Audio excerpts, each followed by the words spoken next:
welcome back to the channel. This is WIP Reviews. We sent a work in progress. We are two works in progress. I'm Sam. And I'm Dennis. And we're two best friends. We love reacting to music, film, entertainment, anything pop culture. And today we are reacting to boygenius, The Rest EP.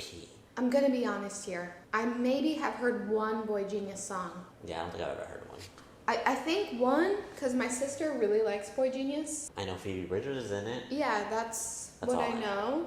Yeah. What do you think boygenius sounds like? Indie pop, like moody pop, like they're folky moody pop, like it's like You named 5 different things. like it's like black hole, I went into the fire, like, like folklore Taylor. Okay. Fused with like indie, more indie. Yeah, I think Claro, probably that like indie. But slow. I don't think there's any fast songs going on here. No. I think it's all lyrics, songwriting, guitar. The guitars. Like, do. Let's find out if they're truly genius. Track number 1, Black Hole. Good day, good night, good talk, goodbye. Wow. So is this just like a poem, like a slam poem? I was gonna say the thing. I was gonna think it's the exact same joke. Goodbye. Good night. Good boy.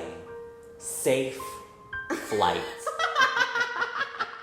Guys, I'm sorry to be judgmental upon our first boygenius song, but like, come on. What is this? Okay, the Lumineers meets like, I was also thinking like Fleetwood Mac before. But I'm not hearing that right now. No, it's the Lumineers meets folklore. That's what it is. Meets Claro. Guys, yeah, this song isn't awesome so far, but hopefully the next song will change our minds. Well, there's still a little bit in the song, so we'll see. Maybe it's interesting. It's giving my sister in college in New York City who's moody.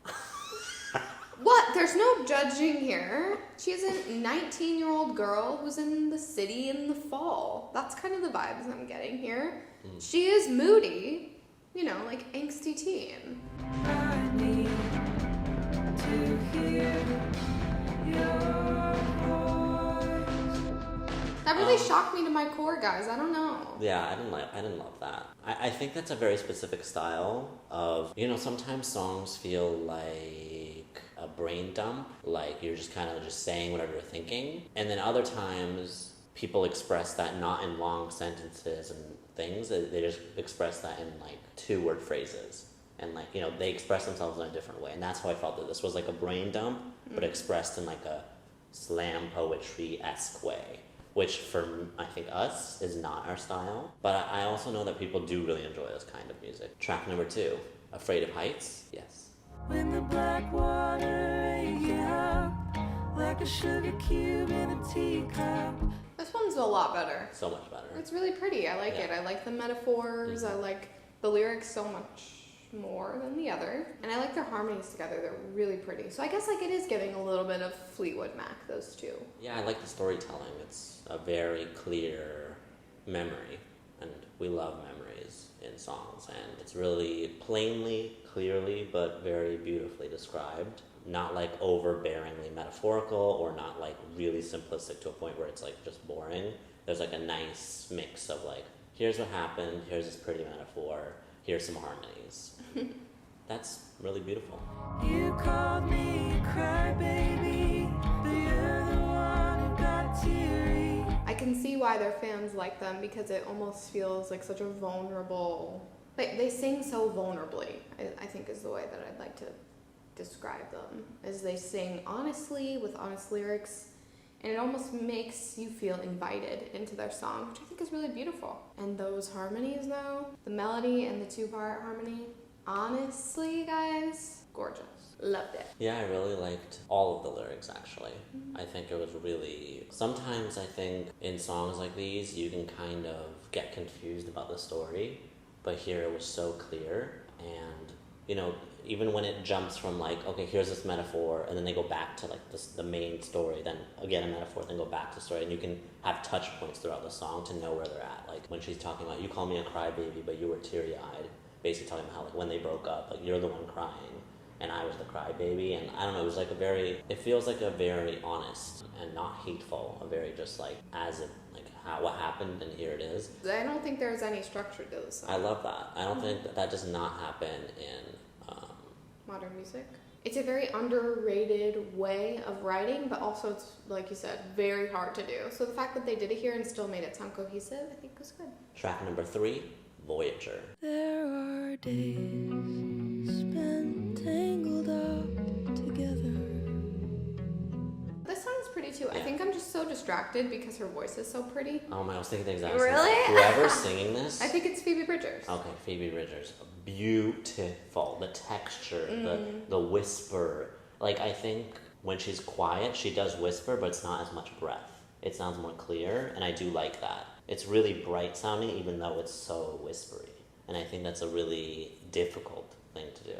And yeah, the song is really, really beautiful. And the harmonies, gorgeous. Oh, the oohs in the background are really, really beautiful. You know how people say the Kardashians have crispy R's? Crispy R's. She also has like that crispiness. It's like this gravel, but it's that crispy R sound. I don't know how else to explain it, and it's just so unique. Her voice is very unique. I think a lot of people are trying to sing like her, but I think she's just something special. These lyric videos are kind of reminding me of something a band would release as their last single when they break up. Oh Because god. it's like a black and white video. They're all happy. Like One Direction, I think the last song they released was History, and there's also a black and white video. 2NE1 releasing a song, same thing. But I never imagined a dot quite as pale or as blue.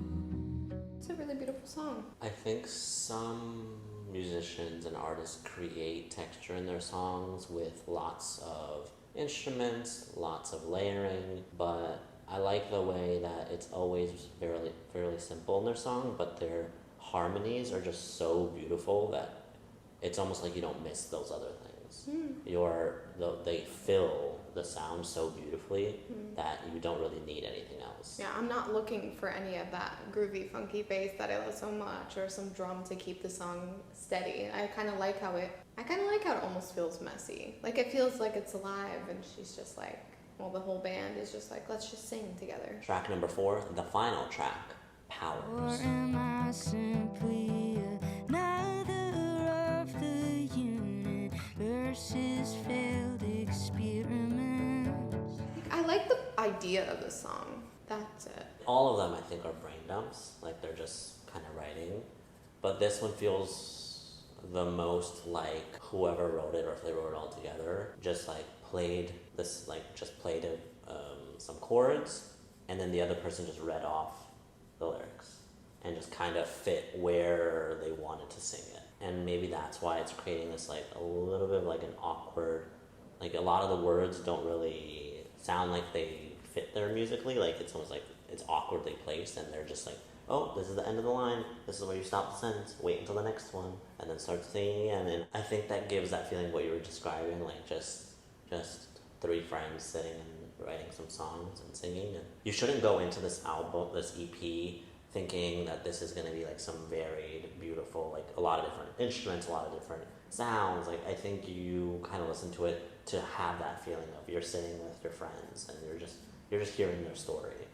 And I think that's why so many people love their music, because they feel like they're in a room with their friends just listening, and a lot of people can relate to that sound and want to feel that kind of community.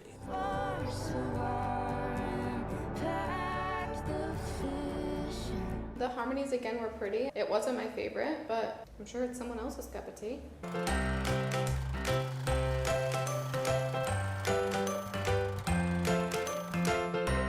For me, Afraid of Heights and Voyager are more our cup of tea, while the first and last song aren't, but not necessarily because the voices sound bad or anything. It's just like the style isn't really our thing. I think this was a great introduction to boygenius, and now we know why people love them so much. It's this cozy, this having a nice time with friends feeling, and this honesty with their lyrics and beautiful harmonies. Thank you so much for watching. If you liked the video, make sure to like, comment, subscribe. Hit that notification bell if you want to be notified every time we post a new video. Also, follow us on Instagram and TikTok for exclusive reactions and behind-the-scenes content. Make sure to leave a comment down below because we like and read our comments always. Thank you so much for watching. Bye.